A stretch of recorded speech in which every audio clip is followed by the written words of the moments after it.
일단 단락을 갖다 좀 짧게 그 13절에서 15절까지 단락을 끊도록 하겠습니다. 그런데 중요한 것은 지금 이사야서 53장에 나온 이 말이 이스라엘 백성들은 메시아 하면은 구름 타고 장엄하게 오시는 말하자면 승리자, 즉 신말을 타고 백마를 타고 거룩한 모습으로 오시는 그 메시아를 갖다가 그토록 기다렸습니다. 지금 현재에도 육적 이스라엘 백성들은 이사야서 53장의 말씀을 읽지를 않는데요. 52장에서 54장으로 건너뛴다고 합니다. 어, 이 53장에 있는 이 메시아, 즉 고난받는 하나님의 종인 이 메시아에 대해서는 인정하고 싶지를 않고 이스라엘 백성들은 완전히 오해를 해가지고 그 고난에 대한 메시아를 받아들이려 하지 않습니다. 그런데 그 메시아가 15절에서 보면은 이렇게 얘기를 합니다. 그가 나라들을 놀라게 할 것이며 왕들은 그로 말미암아 그들의 입을 봉하리니 이는 그들이 아직 그들에게 전파되지 아니한 것을 볼 것이요 아직 듣지 못한 것을 깨달을 것임이니라. 이렇게 말하고 있습니다. 그래서 이 말씀은 실제로 고난받는 그 메시아가 어떻게 십자가에서 그가 죽으심으로 말미암아 우리의 죄를 사해 주는지 그 부분에 대해서 생각해 보려고 합니다. 성경에서는 죄와 죄들이라는 단수와 복수가 쓰이는데 죄사함이라는 말은 성경에 없어요. 죄들의 사면이라는 말로 번역해서 읽으면은 어, 합당하다고 생각합니다. 단수 죄라는 거는 실질적으로 마귀의 인격을 가리키고, 즉 하나님의 일을 방해하는 어둠의 천사들을 가리키는 거예요. 그 세력들을 가리켜서 죄라고 합니다. 그러니까 죄는 사함의 대상이 아니라 징벌의 대상이고 심판의 대상이에요. 자, 그런 관점에서 이 죄에 대해서 생각을 해보려고 합니다. 자, 이 부분을 갖다가 생각하려면은 간단하게 설명을 하자면, 하나님께서는 우주 만물 가운데서 하나님의 관점에서는 크게 두 사람으로 보는 거예요. 크게 두 사람으로. 한 사람은 바로 첫사람 아담이고, 그 다음에 또 한 사람은 둘째 아담 예수 그리스도예요. 그러니까 두 사람밖에 하나님의 관점에서는 두 사람을 놓고 그 두 사람에게 첫째 아담에 속해 있느냐 아니면 둘째 아담에게 속해 있느냐 이런 관점으로 성경은 보고 있다는 것입니다. 자, 로마서를 같이 한번 볼게요. 로마서 5장을 같이 한번 펼쳐서 보도록 하겠습니다.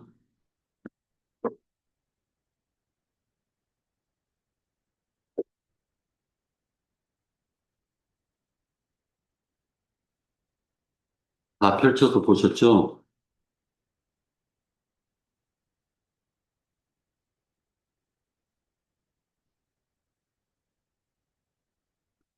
자, 10, 어, 12절부터 읽도록 할게요. 제가 읽겠습니다.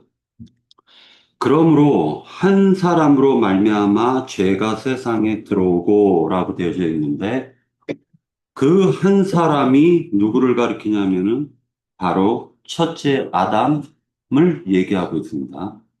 자, 한 사람으로 말미암아 죄가 세상에 들어왔다라고 하는데 이 죄는 마귀를 상징하고 있는 거예요.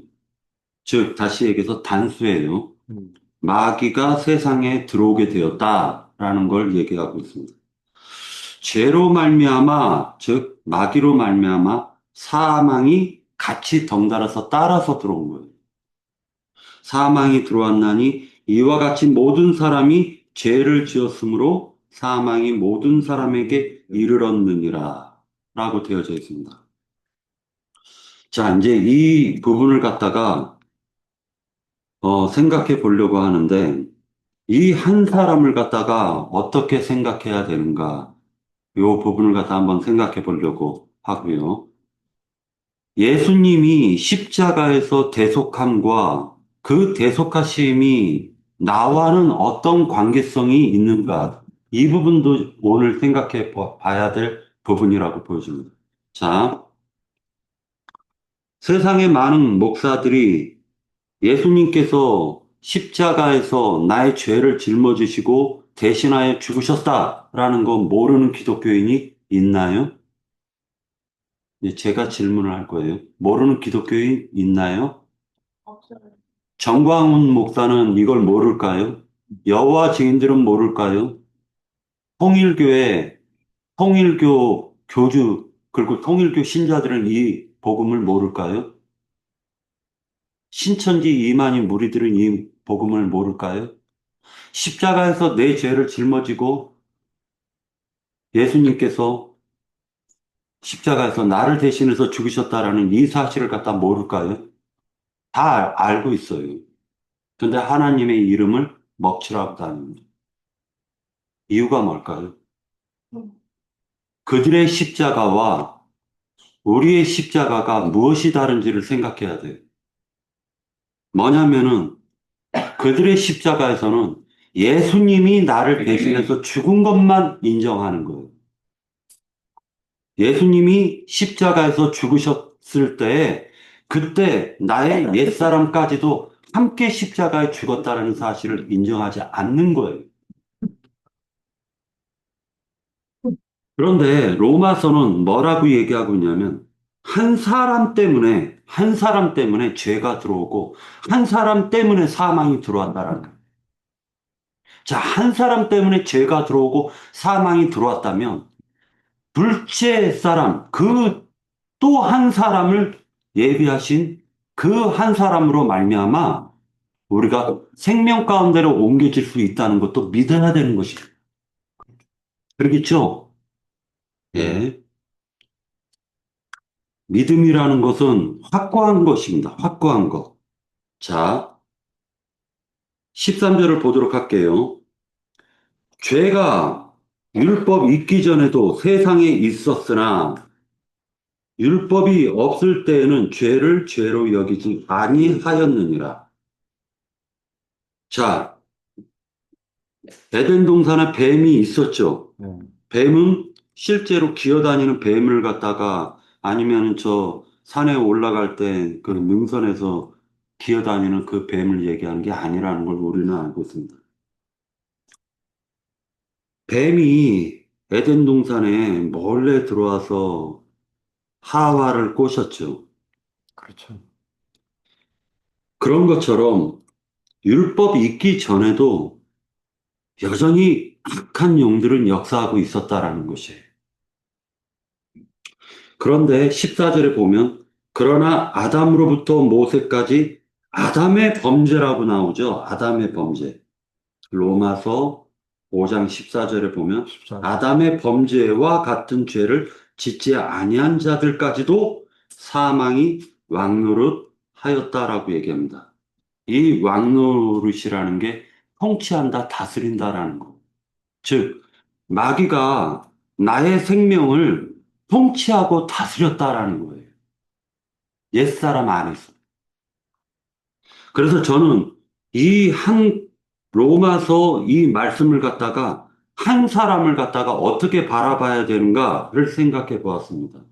이 한 사람은 옛 마녀였던 거예요. 옛 마녀. 아담 안에 속해 있는 첫사람 안에 속해 있는 모든 만유를 가리킵니다. 골로새서에서 보면은 예수 그리스도가 만유요 만유 가운데 계신다라고 얘기했어요. 즉 다시 얘기해서 뭐냐면 아담은 둘째 아담에 대한 모형이고 표상이었던 것입니다. 14절을 읽을게요. 그러나 아담으로부터 모세까지 아담의 범죄와 같은 죄를 짓지 아니한 자들까지도 사망이 왕노릇하였나니 아담은 뭐다? 오실 자의 표상이다, 모형이다 라고 되어져 있는 것입니다. 자, 그러면 이 아담 한 사람으로 말미암아서 마귀라는 죄가 모든 인간들을 사망으로 이끌고 사망 안에서 마귀가 옛사람 안에서 우리들을 통치하고 다스리는 왕노릇을 하고 있었다라는 걸 깨달아야 된다는 거죠. 맞죠? 성경에서는 지금 한 사람이라고 얘기했지만 그 한 사람이라는 것은 그 한 사람 속에는 나도 포함되는 거죠. 모든 인간들이 다 포함되는 거죠. 아담 때서부터 앞으로 태어날 모든 인간들까지 다 이 한 사람 안에는 포함이 되는 거죠. 맞습니까? 맞습니다. 그러나 이 은사는 15절 그러나 이 은사는 그 범죄와 같지 아니하니 곧 한 사람의 범죄를 인하여 많은 사람이 죽었은즉 더욱 하나님의 은혜와 또한 한 사람 예수 그리스도의 은혜로 말미암은 선물은 많은 사람에게 넘쳤느니라 이렇게 얘기합니다. 그러니까 십자가에서 예수님께서 십자가에서 죽으셨던 것은 이유가 있었던 거예요. 자, 이제 그 부분을 생각해 보려고 합니다.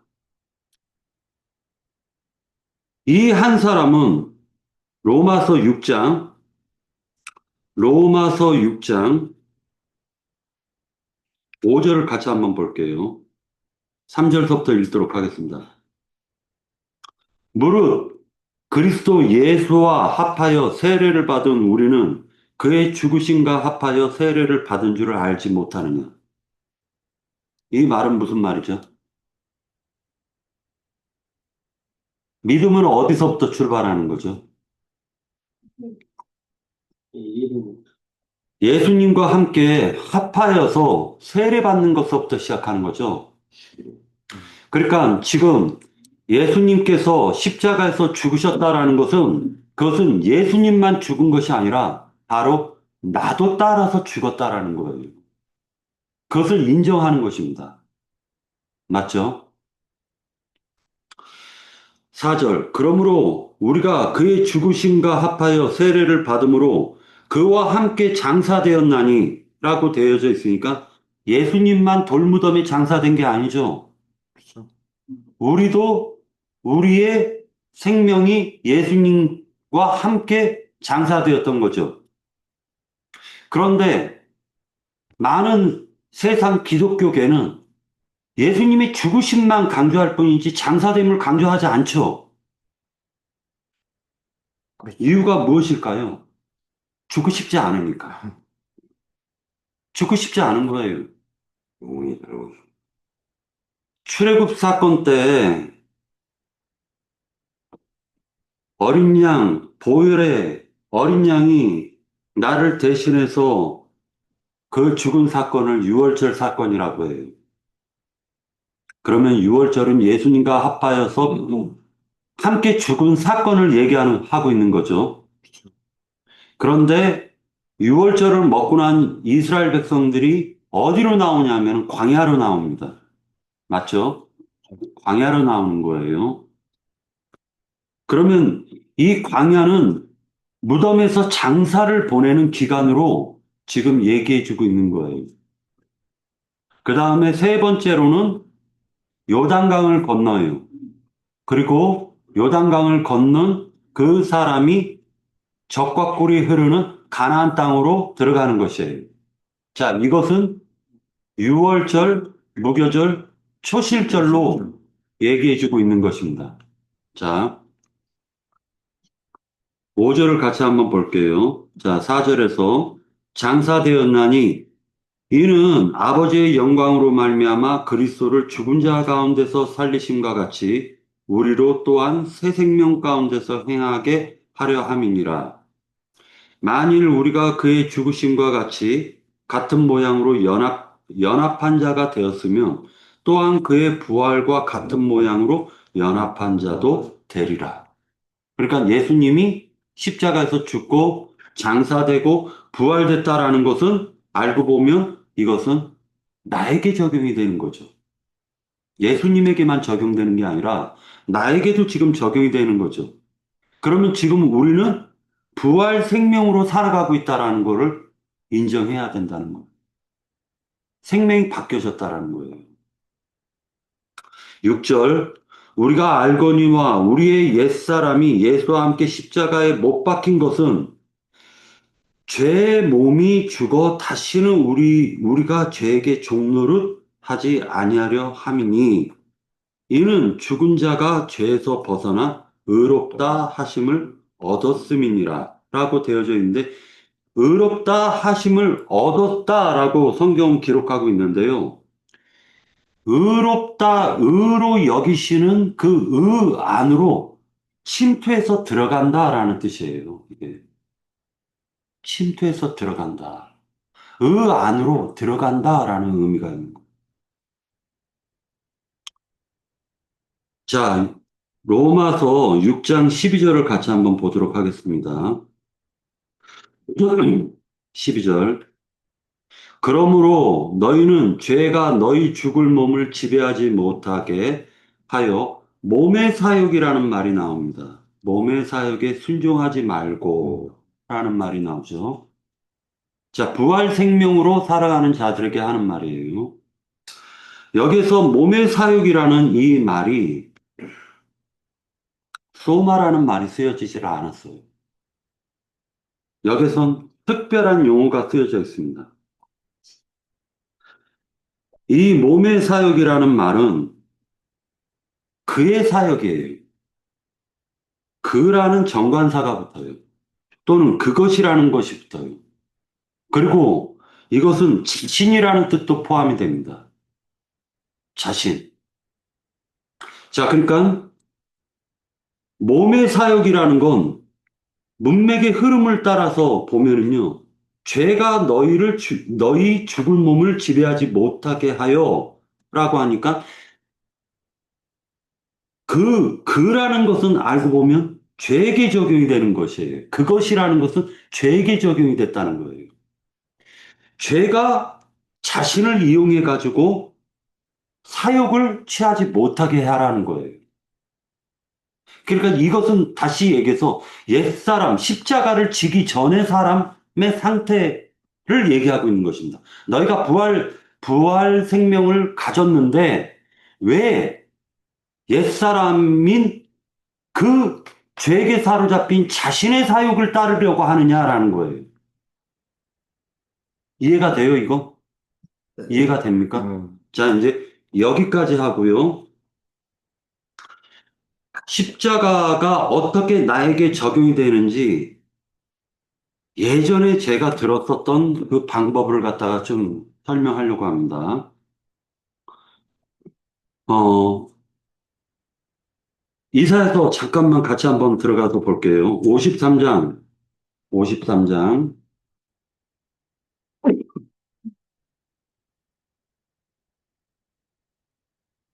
자, 6절을 같이 한번 볼게요. 53장 6절.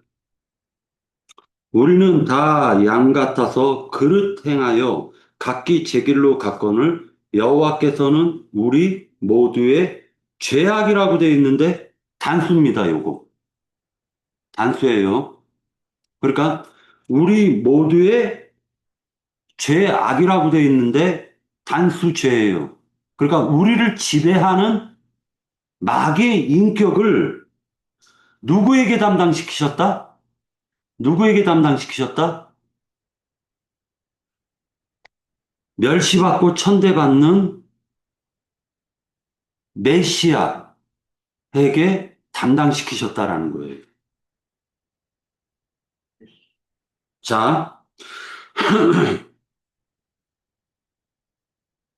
한 가지만 더 살펴보려고 합니다.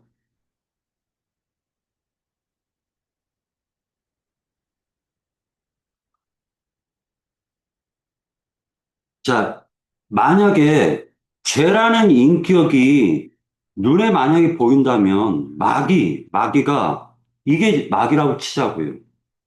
자, 마귀라는 건 하나의 인격입니다. 근데 이게 마귀라고 쳐요. 율법에 의하면은 이 마귀가 나를 지배하고 있다라는 걸 깨닫는 자는 무슨 제사를 드리라고 하죠? 성경에 보면, 레위기에 보면 무슨 제사를 드려야 되죠? 속죄제를 드리죠. 속죄제. 이 속죄제는 단번에 드리는 거죠. 단번에. 그러니까 모든 사람에게 한 번 적용되는 거예요. 한 번. 한 번에 이루어지는 사건이기 때문에. 자, 마귀라는 죄가 인격이 나를 주장하고 지배하고 나를 다스렸다라는 걸 깨달으면 그 사실을 갖다가 내가 깨닫게 되었다면 율법을 통해서 깨닫게 되면 이 죄라는 마귀의 인격을 누구에게 넘겨라? 염소나 또는 양에게 넘기라고 했습니다. 맞죠? 자, 요한복음 같이 찾아서 보도록 하겠습니다.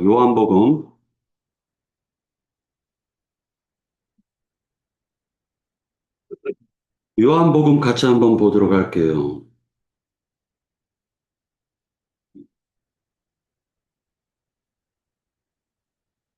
요한복음에서 보면은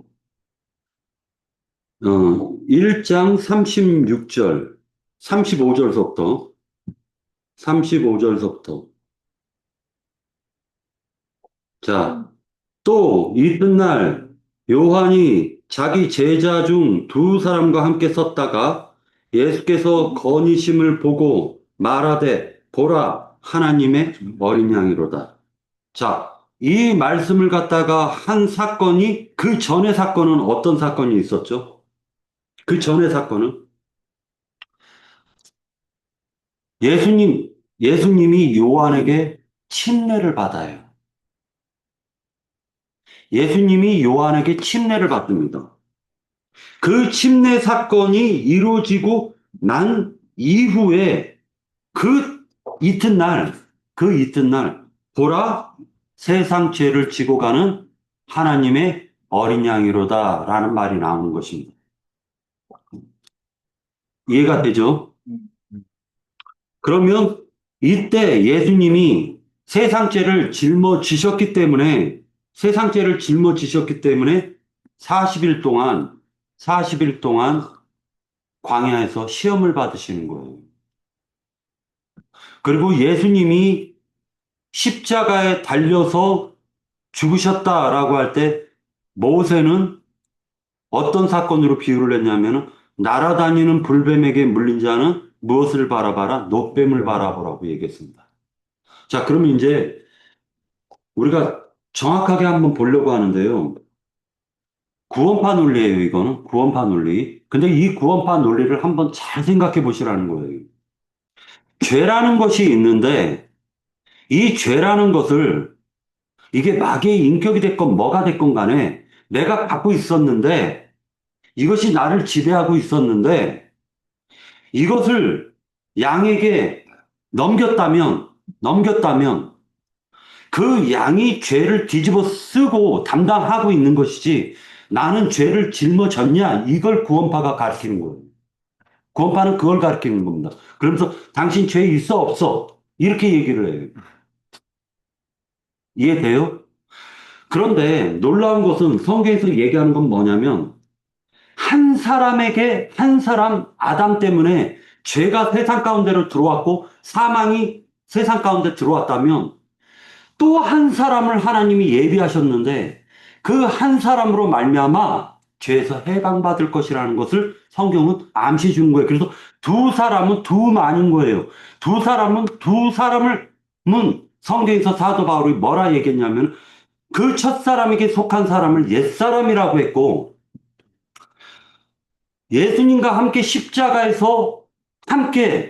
십자가에서 죽고 장사되고 부활한 그 생명을 가리켜서 새 사람이라고 얘기한 거예요. 사도 바울은. 자, 이 세 사람은 죄와 상관이 있어요, 없어요? 죄와 상관이 있어요, 없어요?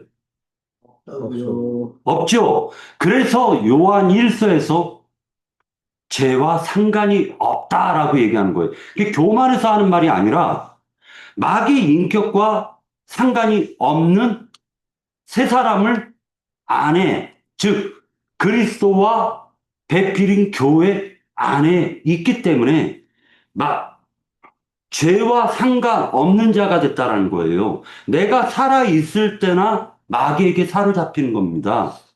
내가 옛사람으로 있을 때나 마귀의 영향권 아래 있는 거예요. 이것을 쉽게 얘기하자면 옛날 화폐가 있어요. 엽전이 있습니다. 자, 그 엽전을 지금 이 시대에 사용할 수 있어요? 없죠. 왜 그래요? 시대가 바뀌었기 때문인 거예요.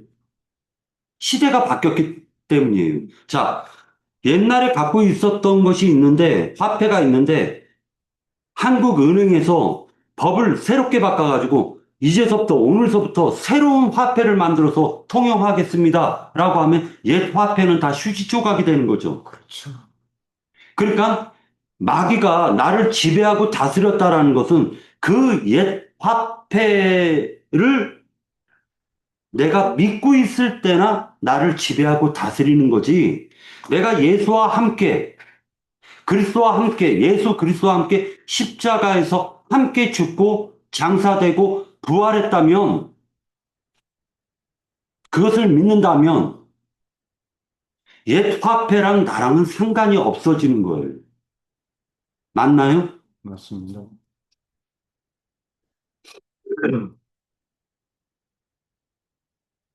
문맥의 흐름을 따라가지고 요한복음 3장에서 보면 니고데모에게 얘기를 합니다. 자, 이제 부활 생명이 어떤 생명인가를 한번 보려고 합니다. 이 부활 생명과 이기는 생명이라는 것이 왕노릇한다는 것과 연결이 되어 있기 때문이에요.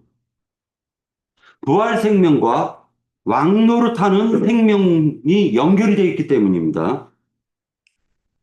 옛사람으로 살아갈 때에는 실질적으로 누가 나를 갖다가 지배하고 다스렸냐면은 내 속에 있는 죄가 지배하고 다스렸어요.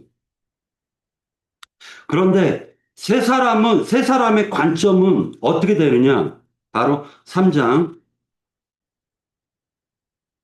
6절, 3장 6절이에요. 요한복음 3장 6절. 육으로 난 것은 육이요, 영으로 난 것은 영이니 내가 네게 거듭나야 하겠다 하는 말을 놀랍게 여기지 말라. 바람이 임의로 불매 네가 그 소리를 들어도 어디서 와서 어디로 가는지 알지 못하나니 성령으로 난 사람도 그러하니라. 자, 구원파는 몇 년도 몇 월 며칠 당신 거듭났어? 안 났어? 이렇게 따지죠. 그렇지. 그런데 지금 이거 보니까 거듭난 걸 모르네. 모르는. 성경이 그 답을 그렇게 해주고 있네요. 그러면 구원파가 예를 들어가지고 당신 몇 년도 몇 월 며칠 날 거듭났어? 라고 물어보면은 그지. 아니 요한복음 같이 한번 봅시다. 바람이 임의로 부는데 어디서 와서 어디로 가는지 알지 못하듯이 성령으로 난 사람이 다 그러하다라고 하는데 당신은 어떻게 그렇게 잘 알아라? 라고 얘기하는 거예요. 부부 관계를 가질 때 오늘 내가 아기 가질 거하고 관계를 가져서 아기 들어서는 확률이 몇이나 됩니까? 그죠? 임신을 했어도 모르잖아요. 여자도 모르는 거 아닙니까, 그거? 언제 갔을 거라고 짐작을 할 뿐이지.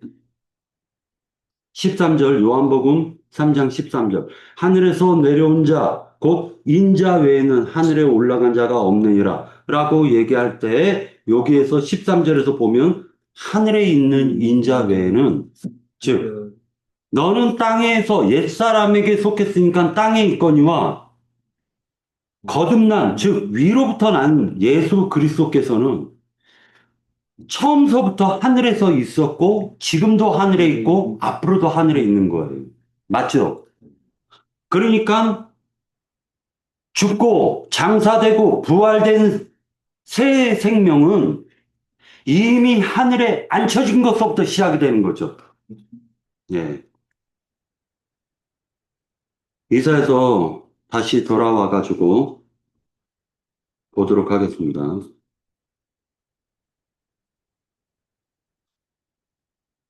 자, 13절, 52장 13절이에요. 보라, 내 종이 형통하리니 받들어 높이 들려서 지극히 존귀하게 되리라. 자, 형통한다라고 되어져 있는데 이 형통이라는 말이 지혜롭게 행하리니라고 나나주에 적혀 있죠. 그런데 이 형통이라는 말이 누구에게 적용됐단 말이죠? 누구에게 적용되지? 딱 떠오르는 사람 없나요? 요셉, 요셉. 요셉이 감옥에 갔는데 요셉이 형통했다라고 하죠. 요셉이 팔려갔는데 애굽으로 팔려갔는데 요셉이 형통했다라고 하죠. 이 형통이라는 말은 하나님이 나와 함께 하느냐 안 하느냐가 형통과 관련이 있다는 거예요. 맞죠? 두 번째, 53장, 이사야서 53장 2절을 보도록 하겠습니다. 그는 주 앞에서 자라나기를 연한 순 같고 마른 땅에서 나온 이라고 할 때 이 마른 땅이라는 것은 비천하다, 비천한 상태, 비천하다라는 걸 얘기하는 거예요.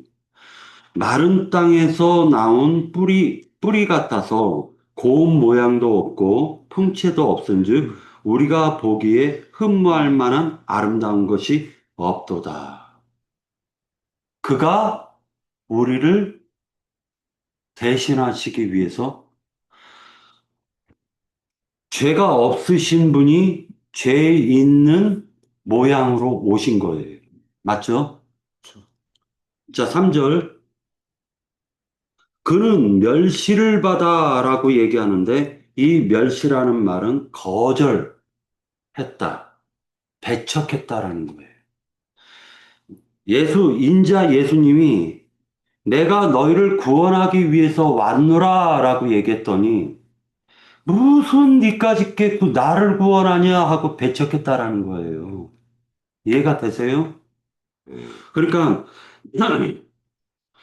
예루살렘의 제사장, 서기관, 율법사, 바리새인들은 거룩하게 보였죠. 예수님은 비천하게 보였다라는 거예요. 그러니까 그 예수님이 하나님이 예비하신 한 사람이라는 걸 깨닫지 못한 거예요. 자, 그 다음에 4절. 그는 실로 우리의 질고를 지고 우리의 슬픔을 당하였거늘 우리는 생각하기를 그는 징벌을 받아 하나님께 맞으며 고난을 당한다 하였다라고 기록하고 있는데 질고라는 게 온갖 질병을 얘기하는 거예요. 질병을 통한 고통을 얘기하는 것입니다. 사실은 성경에서 병이라고 얘기를 하는 것은요, 죄와 관계성이 있다라는 거예요. 그래서 예수님께서 각색병을 고쳤다라는 것은요, 죄의 종살이를 하면서 나타난 현상들을 하나님이 다 고쳐줬다라는 걸 얘기하는 거예요. 그러니까 예를 들어 가지고 어떤 사람은 간질병에 걸렸다 하면은 그게 바로 그 원인이 죄의 종으로 팔려갔기 때문에 간질이 있었던 거예요. 옛사람으로 살았기 때문에 그가 간질을 하는 겁니다. 그가 문둥병에 걸렸다라는 건 옛사람으로 살아갔기 때문에 그가 문둥병이라는 거에 걸렸다라는 거예요. 하나님께서 가장 싫어하는 자가 뭔 줄 아세요? 나는 다 됐다예요. 나는 다 안다예요. 하나님 굉장히 싫어하십니다. 그들이 예수를 배척했어요. 맞죠? 구원을 내가 얼마만큼 받았냐? 하나님만 알지. 사람이 어떻게 내가 몇 프로 구원을 받았는지, 얼마만큼 구원을 받았는지, 완벽하게 구원받았는지, 인간으로 태어나서 어떻게 그런 교만한 말을 할 수가 있나요? 아니, 세상 기독교계에 나 구원받았어. 너 구원받았어. 이게 굉장히 교만한 말이라는 거예요. 병이라는 것은 온갖 죄에 대한 결과물들을 묘사하는 비유예요, 이거는.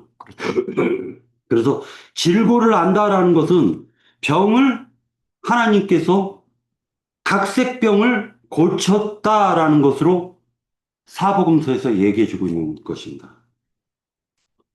자, 질고를 아는다라고 되어져 있죠. 여기에 네. 질고를 안다라고 되어져 있죠.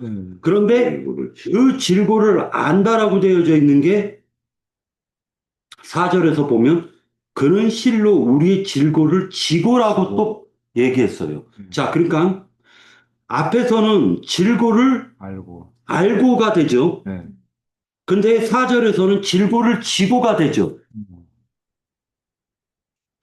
질고를 아는 건 우리 메시아께서 온갖 질병을 통해 가지고 즉 옛사람에게 나타나는 그 모든 각색 병을 알고 그가 양이 돼서 짊어졌다라는 거예요. 그게 침례 요한이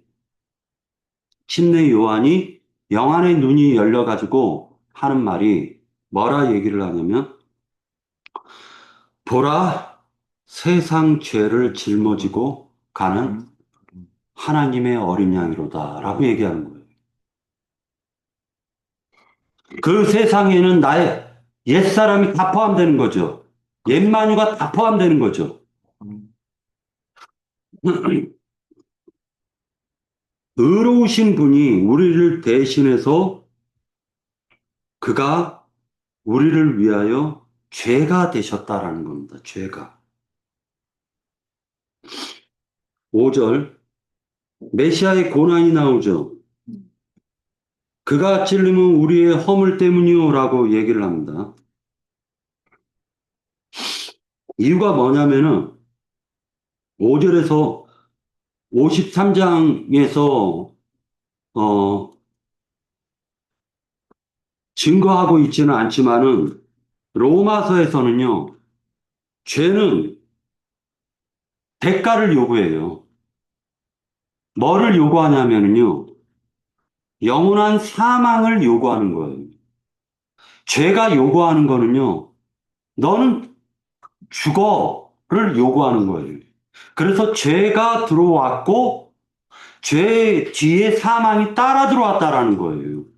그러니까 죄라는 건 항상 너는 죽어야 돼라는 것을 가지고 들어오는 거예요. 그래서 영원한 사망을 지불하기를 요구하는 것입니다. 이것 때문에 예수님이 죽으신 거예요.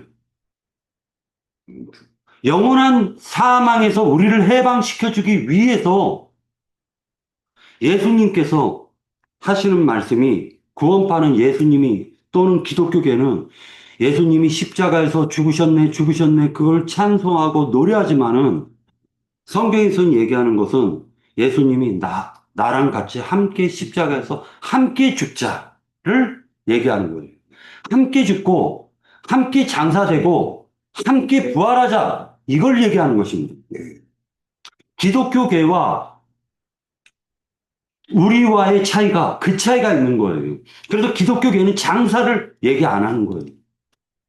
예수님과 함께 장사됐다라는 걸 얘기를 안 하는 겁니다. 듣기도 싫어해요. 장사 됐다 얘기하면 아유 그런 얘기 하지도 말라고. 6절 우리는 다 양 같아서 그릇 행하여 각기 제 길로 갔거늘 여호와께서는 우리 모두의 죄 악이라고 되어 있는데 단수입니다. 우리의 죄 우리를 지배하는 왕노릇하고 있는 그 실상을 누구에게 그에게 담당시키셨도다. 즉 로마서에서 얘기한 예비된 한 사람 그것을 고린도전서에서는 둘째 아담 예수 그리스도라고 얘기하는 것입니다. 자, 10, 이것만 읽고 마칠게요. 우리의 믿음은 어디서부터 출발을 하는가?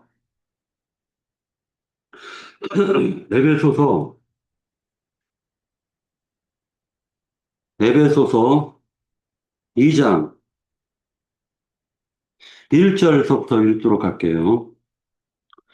그는 허물과 죄로 죽었던 너희를 살리셨도다. 그때 너희는 그 가운데서 행하여 이 세상 풍조를 따르고 공중의 권세 잡은 자를 따랐으니 곧 지금 불순종의 아들들 가운데서 역사하는 영이라 구체적으로 설명을 해주고 있는 거예요. 죄라는 그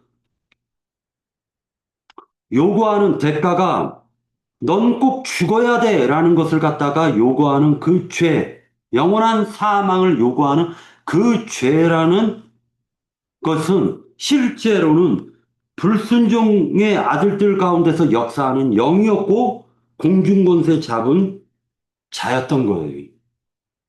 그리고 전에는 우리도 다 그 가운데서 육체의 욕심을 따라 지내며 육체의 마음에 원하는 것을 하여 다른 이들과 같이 본질상 진노의 자녀였더니 긍휼이 풍성하신 하나님이 우리를 사랑하신 그 큰 사랑을 인하여 허물로 죽은 우리를 그리스도와 함께 살리셨고 라고 할 때 중요한 건 함께입니다. 함께.